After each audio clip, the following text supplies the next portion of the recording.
별내교회 성도 여러분, 안녕하십니까? 오늘 이 저녁 여러분들을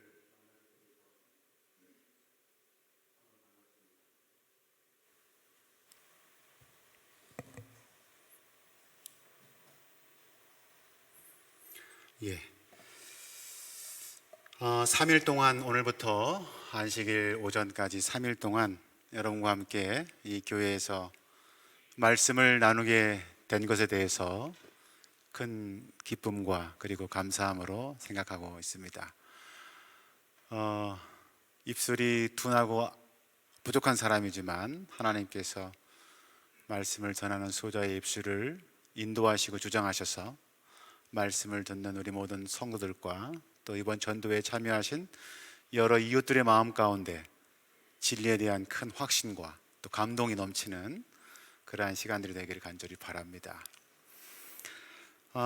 특별히 조금 전에 아름다운 찬양을 통해서 우리의 마음 가운데 깊은 감동을 끼쳐주신 우리 이대범 집사님 진심으로 감사합니다.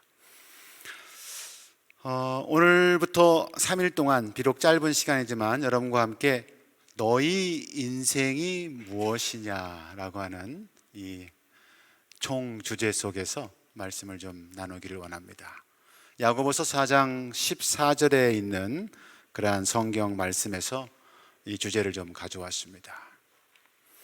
오늘 첫째 날로 세월이 살처럼 빠르더라 하는 제목으로 여러분과 함께 말씀을 좀 나누겠습니다. 여러분, 사람이 한평생을 살아가면서 많은 사람들을 만나고 살지만 그러나 그 중에서 한 사람의 인생에 굉장히 중요한 영향을 끼치는 네 종류의 만남이 있다라고 생각합니다. 그것은 첫째는 부모님과의 만남이 될 수 있겠습니다. 두 번째로는 친구의 만남이고요. 그리고 세 번째로는 선생님과의 만남이 될 수 있겠죠. 그리고 배우자의 만남이 또 굉장히 중요한 만남이 될 수 있을 것 같습니다. 사람은 이런 특별한 만남들을 통해서 그 자신이 변화함을 입기도 하고 또 서로 간에 상호 아주 막강한 강력한 그런 어떤 영향력을 주고받으며 살아가고 있습니다. 그런데 이런 우리가 이 세상에서 사람과 사람 사이에 만나는 그런 인연도 있지만 그러나 그보다 더 우리의 인생을 정말 때로는 송두리째 바꿔버릴 수 있는 그런 강력한 만남의 존재가 대상이 또 있는데 그분은 바로 누굽니까? 신과의 만남입니다. 하나님과의 만남은 우리 한 사람의 삶을 완전히 변화시킬 수 있는 그러한 영향력을 가지고 있죠. 그리고 그 변화된 삶은 이 세상에서 뿐만 아니라 영원한 시간을 통하여 영향력을 끼치게 되는 것이죠. 저는 오늘 이 자리에 제가 이렇게 여러 참석하신 분들의 얼굴을 이렇게 뵈니까 평상시에 이렇게 오며 가며 뵀던 분들도 계시고요. 또 저하고 이렇게 인연이 있어서 안면이 있는 분들도 계시고 또 처음 뵙는 분들도 계신 것 같고 아무튼 여러분들이 이 자리에 오신 이상 오늘 그리고 내일 안식일까지 함께 나누는 말씀을 통하여 하나님을 다시 한번 진실되게 만나는 경험을 통해서 여러분의 인생이 다시 한번 놀라운 그리고 가치 있는 인생으로 이렇게 변화하는 축복을 얻게 되시기를 간절히 소원합니다.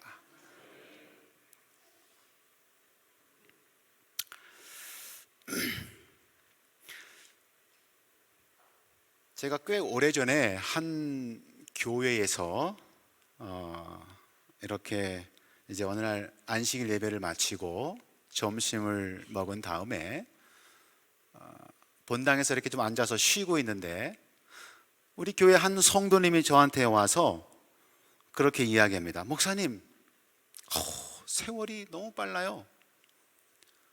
시간이 정말 살같이 흐르는 것 같아요. 근데 제가 그 얘기를 들으면서 헛웃음이 나왔습니다. 기가 막혔습니다. 왜 기가 막혔냐면 저한테 와서 그 얘기를 해준 교인이 누구냐면 유치원에 다니는 6살짜리 꼬마 아이였기 때문에 그렇습니다. 아니 뭐 나이가 지극히 드신 어르신이 이런 말씀하시면 뭐 당연하고 자연스러운데 6살 먹은 꼬마 아이가 와가지고 저한테 그렇게 이야기를 하는 것입니다. 세월이 정말 너무 빨라요. 살같이 빨라요. 근데 요즘 유치원 아이들 여러분 정말 바쁘잖아요. 유치원 다녀오면 뭐 바로 어디 가요? 컴퓨터 학원 가야죠. 또 무슨 뭐 영어 학원 가야죠. 뭐 태권도 학원 가야죠. 그 어린 아이들이 그렇게 바쁜 스케줄을 소화하다 보니까 이런 얘기가 나올 법도 하다 생각이 들더라고요. 사실 우리가 이 말은 정말 세월이 너무 빠르다는 말은 우리 일상에서 자주 사용하는 말이죠. 특별히 이제 나이가 많이 드신 어르신들께서 이 말을 자주 사용하곤 합니다.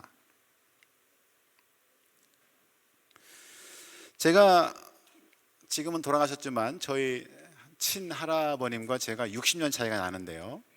제가 10대 때, 그러니까 저희 할아버님이 70대 때 이 손자를 만나면 자주 붙들고 하시는 말씀이 얘야, 내가 한평생 살아보니까 정말 시간이 빠르다. 너 이렇게 젊을 때 열심히 공부하고 너네 열심히 일해야 한다. 그러면서 그런 말씀의 당부를 볼 때마다 하시는 거예요. 근데 나중에 제가 이제 20대가 돼가지고 저희 할아버님은 이제 80대가 되셨죠. 가끔 이제 고향에 가서 이렇게 찾아뵈면 그때마다 또 이런 말씀들을 하시는데 정말 소위 귀에 못이 박히도록 세월이 정말 빠르다. 왜 이렇게 빠르니? 이런 말씀들을 해주신 기억을 제가 하게 됩니다. 아마 여기 이 자리에 연세가 좀 드신 우리 어르신들이 많이 계신데 이런 말씀을 아마 여러분들 충분히 공감하시고 실감하시리라고 생각합니다. 그런데 우리가 여기서 한 가지 생각해야 될 점은 시간이라고 하는 것이 정말 그렇게 빠른 것일까요? 사실 어떤 사람한테는 시간이 굉장히 더디다고 느끼는 사람도 있습니다. 그렇지 않습니까?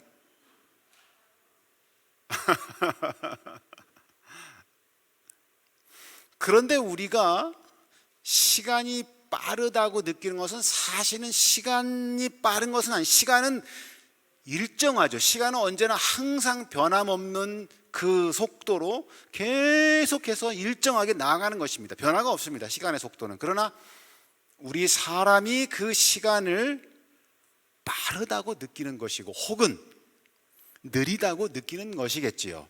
그런데 왜 대부분의 사람들이 세월이 갈수록 나이가 먹어갈수록 노년에 이를수록 세월이 그렇게 살처럼 빠르다고 느끼는가? 그것은 사실은 우리가 사는 연수가 너무 짧기 때문에 그렇습니다. 여러분 오늘날 다 100세 시대라고 해서 우리 어르신들이 90세, 100세 정말 사시는데 100세를 산다 한들 그 인생이 길다고 생각이 되나요?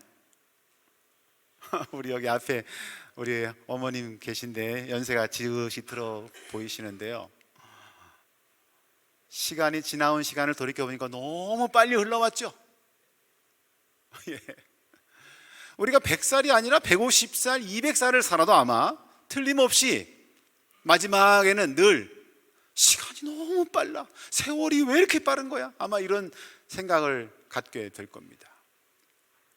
그것은 우리가 이 생명의 속성인 영원이라는 그 시간의 개념에 비교해 볼 때 우리가 이 땅에서 사는 그저 90년, 100년의 이 인생은 사실 한순간도 같이 너무 짧은 시간이기 때문에 그런 것이죠.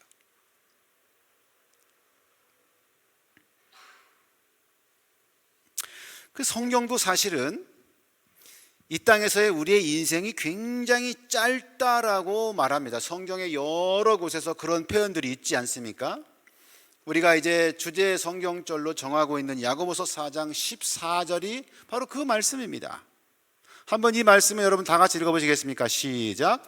내일 일을 너희가 알지 못하는도다. 너희 생명이 무엇이냐? 너희는 잠깐 보이다가 없어지는 안개니라 그랬어요. 여러분이 잘 아시는 것처럼 아침에 안개가 가득히 끼었지만 그러나 점시 뒤에 햇볕이 촥 비치면 어떻게 돼요? 아침 안개는 언제 그 자리에 있었냐는 듯이 싹 사라지고 없어지죠. 성경의 저자는 오늘 우리의 인생을 가리켜서 너희는 마치 아침 안개처럼 그저 잠깐 있다가 없어지는 인생이라고 그렇게 말하고 있습니다. 현대어 성경을 보니까 지금은 여러분이 여기 있으나 얼마 안 가서 사라져버릴 존재입니다, 그렇게 표현했어요. 오늘 여기 이 자리에 계신 많은 분들 가운데 나는 10년 뒤에도 이 자리에 틀림없이 있을 것이다 라고 이야기하기가 어려우신 분도 계실 거예요. 20년 뒤에 30년 뒤에도 나는 여기 틀림없이 이 교회에 와서 앉아 있을 거야 라고 이야기하실 분이 많지 않을 것 같아요. 조금 더 길게 50년 뒤, 아마 50년 뒤면 이 중에 절반은 아마 안 계실 것 같은데 아침 안개처럼 잠깐 있다가 없어지는 것이 우리의 인생이라고 성경 저자는 말하고 있습니다. 또 여기 시편 90편에 보니까요, 시편 90편 10절에 우리의 연수가 70이요 강건하면 80이라도 그 연수의 자랑은 수고와 슬픔뿐이요, 그 다음에 붉은 것이 다 함께 시작, 신속히 가니 우리가 날아가나이다. 세월의 흐름이 마치 날아가는 것처럼 그렇게 신속하게 흐르는 것으로 느끼는 것은 사실은 시간이 그렇게 빠르다고 하는 객관적인 사실이 아니라 그만큼 우리가 사는 큰 연수가 너무 짧다고 하는 것이죠.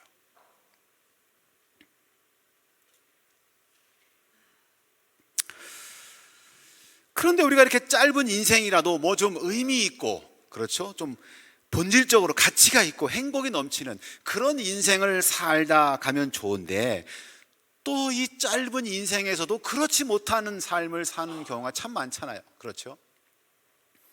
그저 아침 안개와도 같이 짧은 인생을 살아가면서 뭐 그렇게 우리가 그냥 때로는 다투고 미워하고 싸우고 질투하고, 원망하고 스트레스 받고 막 이런단 말이에요.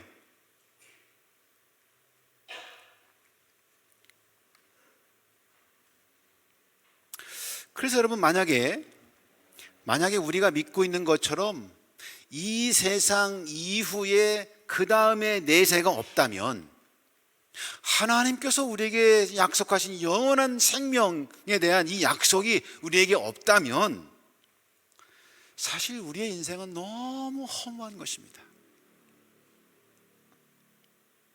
너무 비참한 인생이 돼버리고 마는 것이죠.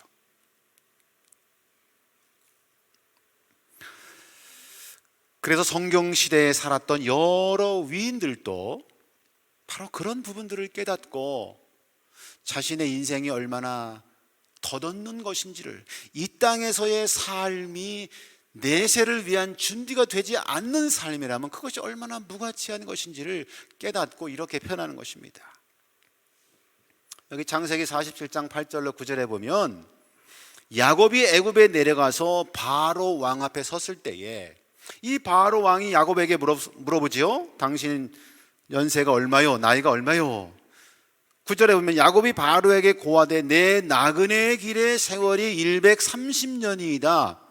나의 연세가 얼마 못 되니 우리 조상의 나그네 길의 세월에 미치지 못하나 험악한 세월을 보내었나이다.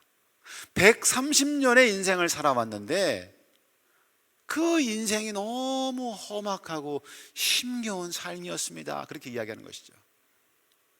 그 아침 안개처럼 그저 잠깐 있다가 사라지는 인생인데도 불구하고 그저 그 짧은 인생이라면 좀 행복하고 복되고 보람있고 의미있게 살아야 될 텐데 너무 많은 고생을 했단 말이죠. 너무 많은 고통과 희생 속에서 살았다는 것이죠. 또 여기 시편, 조금 전에 우리가 읽었던 말씀입니다만 시편 90편에 보면 모세는 뭐라고 얘기합니까? 우리가 보통 70, 80 살아도, 요즘은 뭐 90, 100이라고 볼 수 있겠죠. 90년, 100년을 살아도 그 살아온 날의 자랑은 뭐다? 수고와 슬픔뿐이다. 수고한 것과 슬퍼하고 걱정하고 염려한 것뿐이다.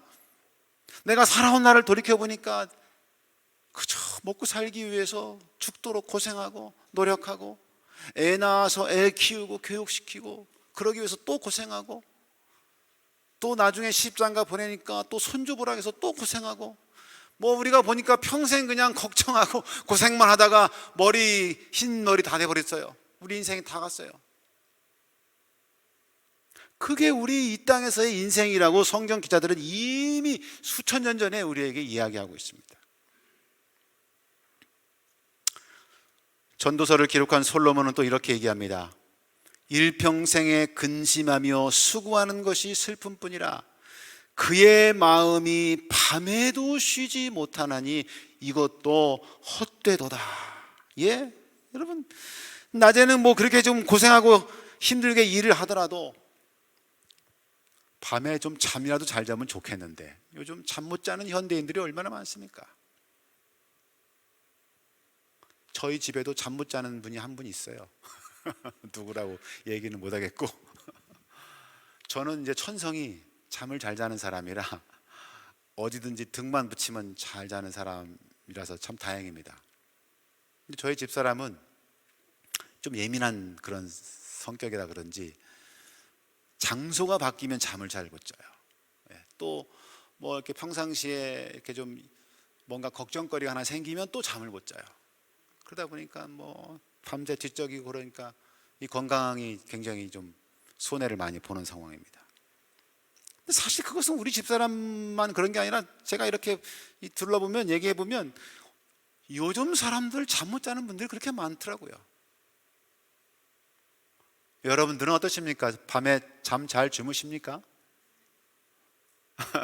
아마 여러분들 가운데에도 밤잠 못 주무셔서 참 어려우신 분들도 계신 것 같아요. 그것이 사실은 우리 인생입니다.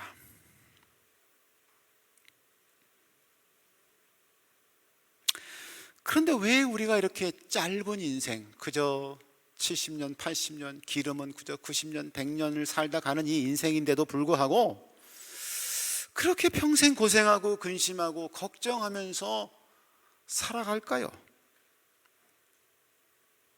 또 그렇게 살고도 아이고 돌이켜보니까 아주 지겨웠네 이렇게 생각하지 않고, 지나고 보니까 너무 빨리 와버렸네 이렇게 생각하며 느끼며 살고 있을까요? 왜 성경은 그렇게 우리의 인생이 짧다고 강조하면서도 이 짧은 인생마저도 너무도 덧없는 것이라는 것을 왜 성경은 강조하고 있을까요? 왜냐하면 그런 이 땅에서의 짧고 부질없는 인생에 비하여 이 생명의 본래의 속성, 하나님께서 이 인간을 창조하시고 생명을 만드셨을 때에 주어진 영원한 시간 동안 존재할 수 있는 영원한 생명의 그 속성, 그것을 강조하기 위한 표현입니다. 그래서 이 땅에서의 인생이 우리의 최후의 목적이 될 수 없으며 훨씬 더 좋은 본래의 생명의 속성인 영원한 인생이 있다고 하는 사실을 알려주기 위한 의도적인 강조요, 의도적인 표현이라고 저는 생각합니다.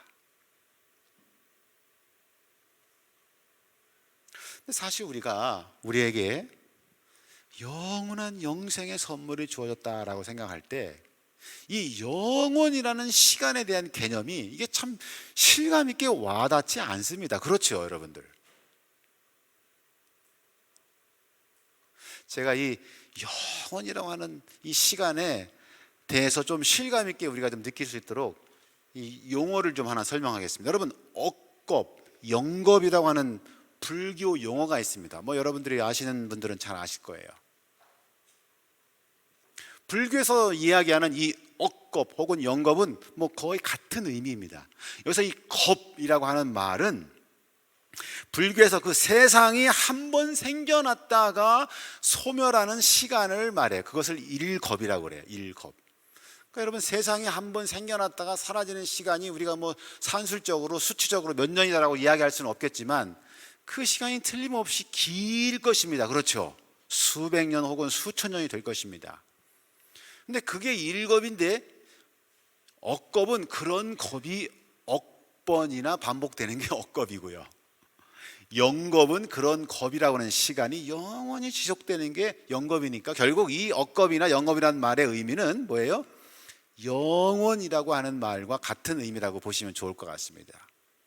근데 이 불교에서 이 겁이라고 하는 이 말이 얼마나 긴 시간인지를 설명하기 위해서 한 가지 예화를 들고 있는데, 그 예가 뭐냐면 커다란 바위, 그 바위의 둘레 크기가 여기 사진에 보이는 것처럼, 이 사진은 호주의 울룰루라고 하는 바위인데요, 세계에서 단일 암석으로서는 가장 큰 바위인데 이 바위의 둘레가 9.5km예요. 근데 불교에서 얘기하는 그 겁이라고 하는 일겁은 그거보다 더, 이 바위보다 더 큰, 이 둘레 길이가 40리, 그럼 몇 킬로죠?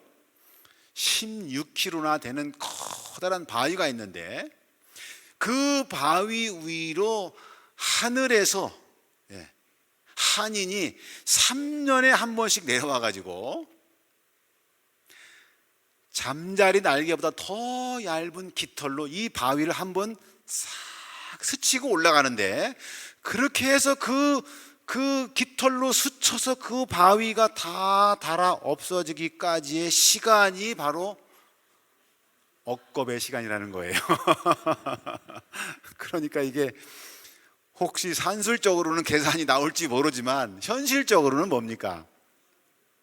영원히 지속되는 시간이라고 이해하면 되겠죠. 그런데 바로 하나님께서 우리에게 주시기를 원하시는 그 영원한 생명이라고 하는 것이 바로 그런 것입니다. 영원한 시간 동안, 억겁과도 같은 그 긴 시간 동안 그 생명을 유지하면서 살아가는 그런 생명을 하나님께서 우리에게 주시기를 원하신다고 하는 것이죠. 그런데 여기에 비해서, 이 영겁이나 억겁에 비해서 또 불교에서 사용하는 찰나라고 하는 용어가 있습니다. 이것은 우리가 뭐 평상시에도 많이 쓰는 말이잖아요. 찰나, 뭐 하는 찰나, 이렇게. 이 찰나라고 하는 시간은 눈을 한번 깜빡이는 시간이에요. 과학적으로 조사해서 통계를 내보니까 우리가 눈을 한번 깜빡이는데 걸리는 시간은 75분의 1초입니다. 정말 깜빡이죠. 잠깐 그냥 눈 깜짝할 사이의 시간입니다. 사실 그런데 여러분, 이 억겁이나 영겁이라고 하는 이 긴 시간에 놓고 우리의 인생 그저 90년, 80년 혹은 100년의 인생을 비교해 보면 찰나와도 같은 시간에 불과합니다. 그렇지 않습니까?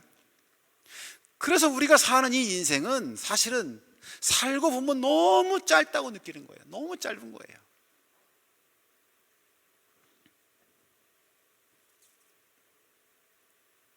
그런데 하나님께서 이런 사람을 구원하시어 다시 억겁의 시간을 살 수 있도록 영생을 주시기를 원하시는 것입니다.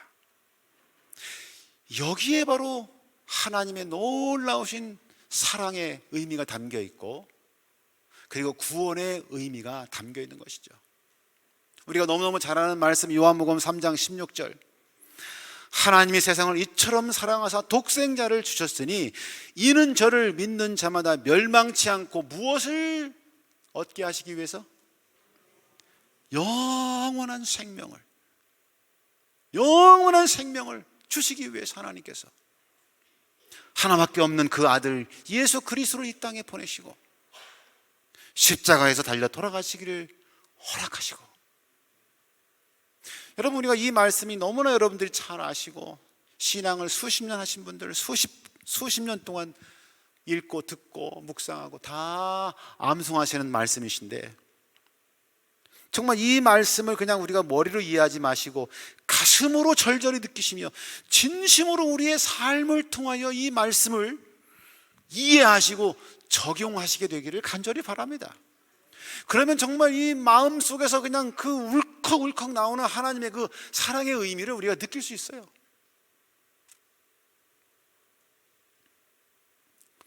제가 여기 이 구원의, 하나님께서 우리에게 주시기를 원하시는 구원의 의미를 좀 더 실감나게 설명하기 위해서 장미꽃을 준비했는데요. 요즘 여러분 5월, 6월 장미가 한참 피는 계절이죠. 제가 사는 저 임은동의 그 중랑천변에 요즘 장미꽃 축제가 열리고 있는데 정말 아름답습니다. 여러분들 시간이 되시면 좀 구경 한번 오시기 바랍니다. 그 중랑천변에 굉장히 아름답습니다. 근데 여기 장미꽃 같은 인생이라고 제가 기록을 해놨는데요. 여기 제가 장미를 오후에 준비를 했는데요. 이 장미 중에 예쁜 한 송이 꽃을 제가 한번 잘라보겠습니다.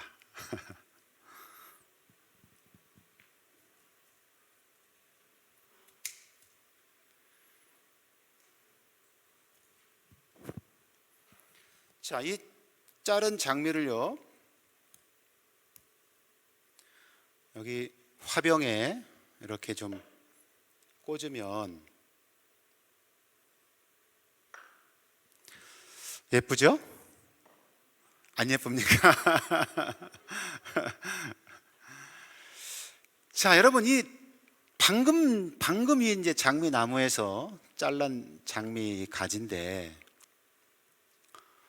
이 장미가 여러분 살았습니까? 죽었습니까? 살았지요. 이 장미는 살았다. 한번 손 들어보세요. 이 장미는 살아있다. 네. 누구 옆에 눈치 보실 거 없이 그냥 여러분이 생각대로 표현하시면 됩니다. 아니다. 이 장미는 죽었다. 죽었다고 생각하시는 분 손 들어보세요.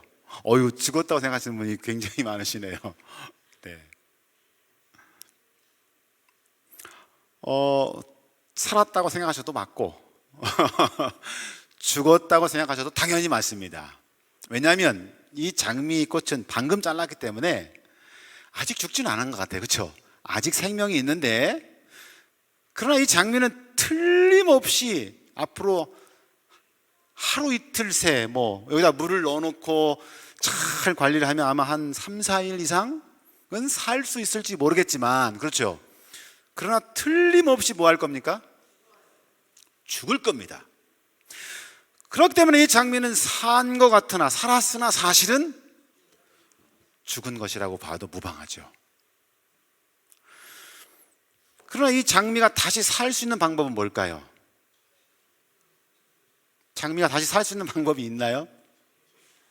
생물학적으로 이 장미를 다시 이 본 가지에 접붙임을 하면, 그렇죠, 접을 붙이면 다시 여기서 싹이 나와서 살 수가 있습니다.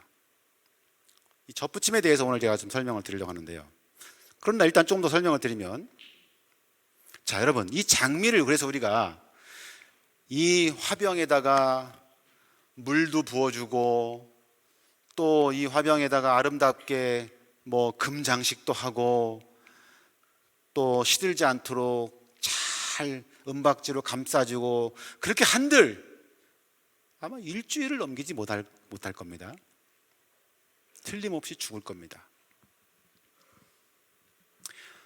근데 여러분, 우리의 인생은요, 지금 이 자리에 연로하신 어른들이 많지만, 그러나 또 젊은 분들도 계신데, 이 자리에 30대가 계시든 40대가 계시든 50대가 계시든 연령대를 불문하고 우리의 운명은 언젠가는 다 뭐예요? 다 죽을 운명입니다. 동의하십니까? 예.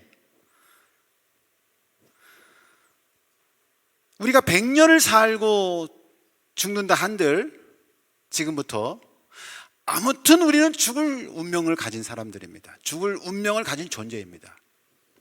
근데 우리가 하나님께서 원래 우리 사람에게 주신 영원이라는 그 시간에 비교해서 볼 때 우리가 사는 90년이나 뭐 70년, 80년, 100년은 굉장히 짧은 것입니다.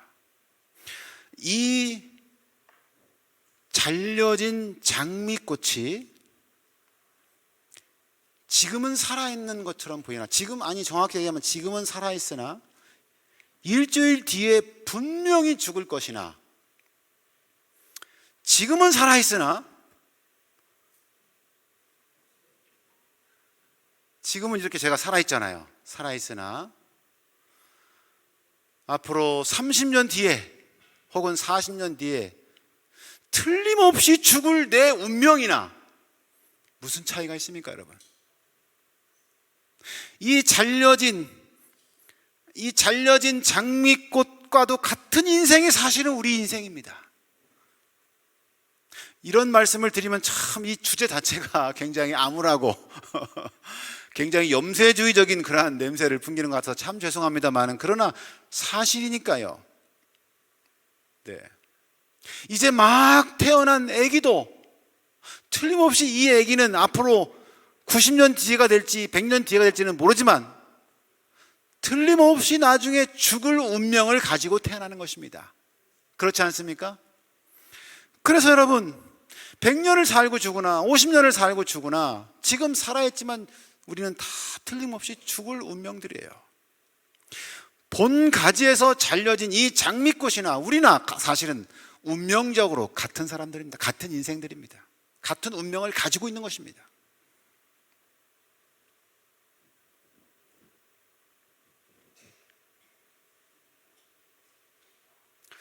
그런데 아까 얘기했던 것처럼 이 장미가 다시 살 수 있는 방법은 바로 본 잘려진 본래의 가지에 접붙임을 당하는 것입니다.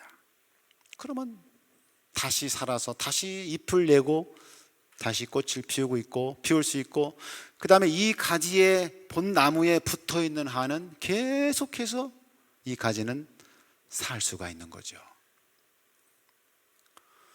성경에 예수님께서도 이 접붙임의 비유를 활용하셔서 우리에게 진리에 대해서 설명하신 부분들이 있습니다. 우리가 잘 아는 요한복음 15장에서 나는 포도나무요 너희는 가지라, 그가 내 안에 내가 그 안에 거하면 사람이 열매를 많이 맺나니 나를 떠나서는 너희가 아무것도 할 수 없습니다. 물론 예수님께서 요한복음 15장의 포도나무와의 비유를 통해서 말씀하신 부분은 제가 말씀드리는 구원과는 조금 차이가 있는 다른 진리를 설명하고 계시긴 하지만, 아무튼 우리가 생명을 다시 얻는 데에는 이 접붙임의 비유가 굉장히 적절하게 설명될 수 있습니다.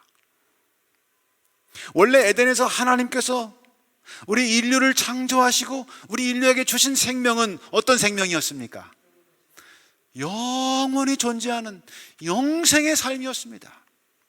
하나님과 우리 사이에 그 생명의 관계로 끈끈이 이어져 있는 그 하나님의 생명의 능력이 우리에게 주어져서 우리는 계속해서 하나님 안에서 영생을 누릴 수 있는 그런 존재로 우리는 지음을 받았었습니다.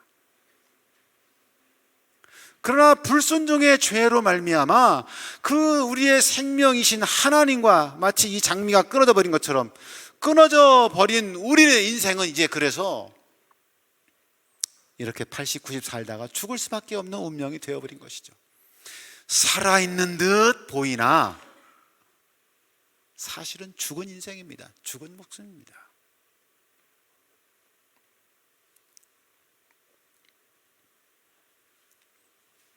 사도 바울도 로마서 11장에서 내가 원돌 감람나무에서 찍힘을 받고 본성을 거슬러 좋은 감람나무에 접붙임을 받았으니 하면서 이방인의 구원에 대해서 설명할 때에 이 접붙임에 대한 비유를 또 활용하고 있습니다.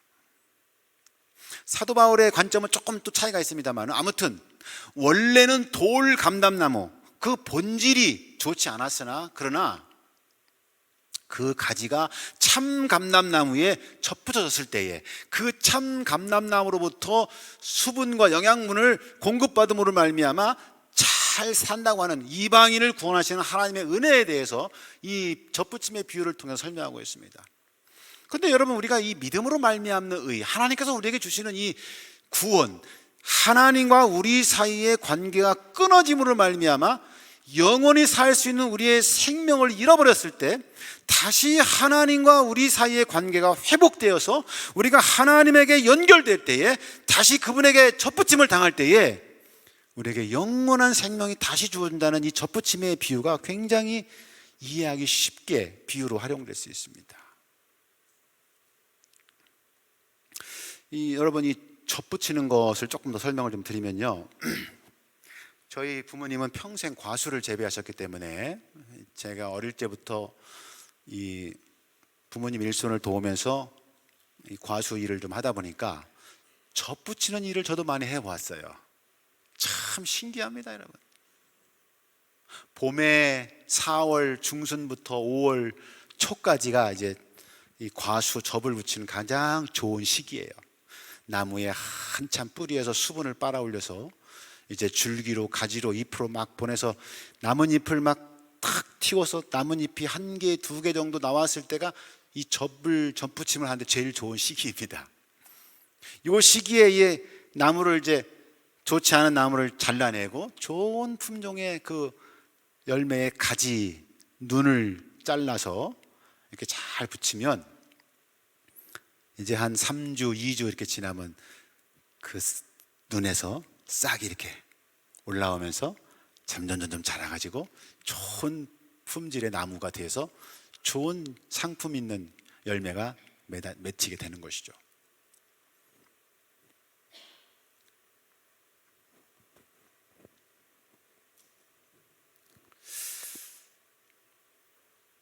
이것이 바로 우리가 이 잘려진 장미가 다시 생명을 얻는 것처럼 하나님과의 끊어진 관계에서 우리가 다시 회복되어서 영생을 얻는 비결입니다. 사실 여러분, 우리가 구원을 얻는 방법은 이미 여러분이 다 잘 아시는 것처럼 굉장히 쉽고 단순하지 않습니까?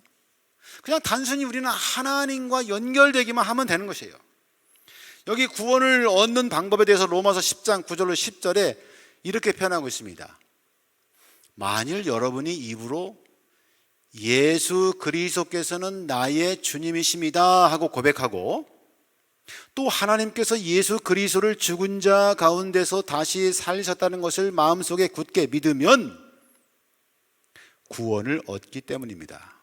자, 여러분, 여기 보니까 2가지 조건이 있어요. 뭐예요? 하나는 뭐예요? 고백하는 것입니다. 어떻게 고백해요? 예수 그리스도는 나의 주님이십니다 라고 입으로 고백을 하라는 것입니다. 그 다음에 2번째는요, 그래서 하나님께서 예수 그리스도를 죽은 자 가운데서 다시 살리셨다는 것을 마음으로 뭐하면? 믿으면. 그러니까 입술로 고백하고 마음으로 믿으면 뭐한다? 구원을 얻게 된다고 말하고 있습니다. 너무 쉽지 않습니까? 여러분, 구원은 너무 쉬워야 됩니다. 그래야 가장 작은 어린 아기로부터 가장 연로한 어른에 이르기까지 남녀노소, 이제 병원에 입원해서 손가락 발가락조차도 움직일 수 없는 사람일지라도 그에게 동일하게 구원을 얻을 수 있는 길이 주어져야 되기 때문에 구원은 가장 쉬운 것이 되어야 돼요. 만일 구원이 뭔가 대단한 행위를 요구하고 대단한 무언가의 어떤 순종을 요구한다면 그런 일들을 하지 못하는 연약한 사람들이 어떻게 구원을 얻을 수가 있겠습니까? 그러나 공평하신 하나님께서는 구원 얻는 길에 있어서는 너무나 쉽게 모든 사람이 누구나 누릴 수 있도록 그렇게 만들어 놓으셨어요. 여러분 가운데 오늘 예수 그리스도는 나의 주님이십니다 라는 것을 고백하기가 힘들고, 혹은 마음속에 예수 그리스도는 하나님께서 죽음으로부터 부활시키셨다는 사실을 믿기가 너무 어려우신 분이 계십니까? 없을 거예요. 누구나 다 이 일은 가능합니다. 내가 그렇게 하기로 마음 먹고 결심하기만 하면 누구나 다 가능한 일입니다. 여러분, 한번 저를 따라해서 한번 고백해 보시기 바랍니다. 예수 그리스도는 나의 구주이십니다. 여러분 그냥 따라서 하지 마시고 정말 진심으로 나의 그 마음속에 확신을 가지고 내 그 확신을 입으로 한번 표현해 보시길 바랍니다. 예수 그리스도는 나의 구주이십니다. 그리고 여러분의 그 고백한 사실을 따라서 여러분의 마음속에 바로 그 예수 그리스도는 나를 구원하기 위하여 십자가에 달려 돌아가셨는데 그 돌아가신 예수 그리스도를 죽음으로부터 살려내셔서 이제 내가 그 예수 그리스도를 믿을 때에 나도 죽어도 다시 살 수 있는 부활의 약속이 있다는 사실을 마음속에 믿으시기를 바랍니다. 그 믿음이 있을 때 오늘 여러분 모두에게 하나님께서 태초부터 우리에게 주시기를 원하셨던 그 영원한 영생의 선물을 허락해 주실 것입니다. 저는 오늘 이 자리에 계신 분들이 그런 영생에 대한 약속을 틀림없이 소유하게 되시기를 간절히 바랍니다. 사랑하는 여러분, 우리는 정말 이 잘려진 나무에서부터 잘려진 이 장미꽃과도 같은 운명을 지닌 불쌍한 인생들입니다. 그러나 이 장미가 다시 살 방법이 있듯이 하나님께서도 우리를 다시 살 수 있는 방법을 마련해 주셨고 예수 그리스도를 통해서 그 길을 마련해 놓으셨습니다. 오늘 이 자리에 계신 분들 가운데 혹시라도 예수 그리스도를 개인의 구주로 영접하고 고백하지 않으신 분이 있다면 오늘 이 시간 우리가 함께 목소리를 통하여 고백했던 것처럼 진실된 마음으로 예수 그리스도야말로 나를 구원한 구세주라는 사실을 고백하시고 그리고 믿게 되시기를 간절히 바랍니다. 그 하나님께서 우리에게 영생을 주시기를 원하시는 것입니다. 만일 그리스도 안에서 우리가 바라는 것이 다만 이 세상의 삶뿐이면 모든 사람 가운데 우리가 더욱 불쌍한 자리라. 여러분, 만약 우리가 정말 이 땅에서의 삶으로 끝나는 것이라면, 우리가 그리스도인이 된다고 하는 그 의미가 이 세상에서의 살다가 끝나는 것으로 그냥 끝이라면, 그런 그리스도인이 가장 불쌍한 자라고 여기 사도 바울은 말하고 있습니다. 우리가 이 땅에서 그리스도 구주를 영접하고 그리스도인으로 살아가는 가장 중요한 의미와 가치는 내세를 위하여 준비하는 것입니다. 이 땅에서의 삶 이후에 또 다른 영원한 생명이 있다는 사실을 믿고 그 일을 위하여 준비하는 생애를 사는 것입니다. 그것이 참다운 그리스도인의 가치라고 하는 사실을 오늘 우리에게 말하고 있습니다. 여러분 아마 이 우화를 잘 아실 거예요. 하루살이와 매미가 어느 날 만나가지고 하루 종일 재미있게 잘 놀았다잖아요. 그렇죠? 이제 하루 저녁이 다 되니까 이제 매미가 뭐라고 얘기해요? 야, 하루살이야, 오늘 너를 만나서 너무 재미있게 잘 놀았다. 내일 우리 또 만나서 같이 놀자. 그랬더니 하루살이가 뭐라고 그래요? 내일이 뭐야? 하루살이에게 내일이 있어요, 없어요? 없죠. 하루살이는 뭐 하루 말고 끝나는, 하루 살고 끝나는데 내일을 어떻게 알겠어요? 근데 그 이제 매미가 다시 이번에는 제비를 만나가지고 말이죠, 여름내 한철 재밌게 잘 놀았어요. 이제 가을이 이렇게 다가오면서 찬바람이 부니까 제비가 말합니다. 예, 매미야, 너 만나갖고 이번 여름 정말 재밌게 잘 지냈어. 나 이제 날씨가 추워져서 저 따뜻한 남쪽 나라로 갔다가 내년에 다시 올 테니까 우리 또 내년에 만나서 놀자. 그랬더니 매미가 뭐라고 대답해요? 내년이 뭐야? 매미는 내년을 모르죠. 여름 한철 살다가 끝나는 인생이니 매면 죽으니까. 그렇죠? 하나님께서 오늘 우리에게 말씀하십니다. 내가 너희에게 영생을 주노니 무릇 살아서 나를 믿는 자는 영원히 죽지 아니하리라. 여러분, 우리 사람이 때때로 예수님께서 이렇게 영원한 생명을 주시겠다고 약속하는데고, 그리고 그 영원한 생명으로 초청하는데도 불구하고 이 하루살이처럼, 이 매미처럼 영생이 뭐야? 우리가 영원히, 지금 현재는 영원히 사는 존재가 아니니까 90년, 80년, 100년 살다가 죽는 인생이니까 그걸로 끝인 줄 알지만 사실은 이 하루살이가 내일이라는 시간을 알지 못한다 할지라도 내일이라는 시간은 틀림없이 존재하고 다가오는 것처럼, 그렇죠? 이 매미가 내년이라는 시간을 알지 못하지만 그러나 내년이라는 시간은 틀림없이 존재하며 다시 오는 것처럼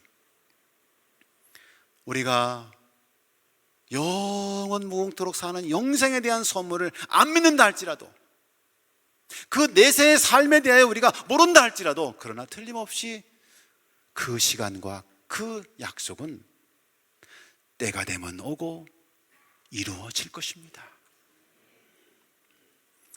사랑하는 이 자리에 계신 우리 모든 믿음의 가족 여러분, 그러므로 오늘 이 시간 이 땅을 우리가 살아가면서 우리에게 주어진 기회의 날 동안 우리는 바로 하나님께서 우리에게 주신 이 귀한 영생의 선물을 받아 누려야 하는 것입니다. 성경 전도서 12장 1절에 그러니 좋은 날이 다 지나가고 사는 재미가 하나도 없구나 하는 탄식 소리가 입에서 새어나오기 전 아직 젊었을 때에 너를 치유신 이를 기억하여라 그러고 있습니다.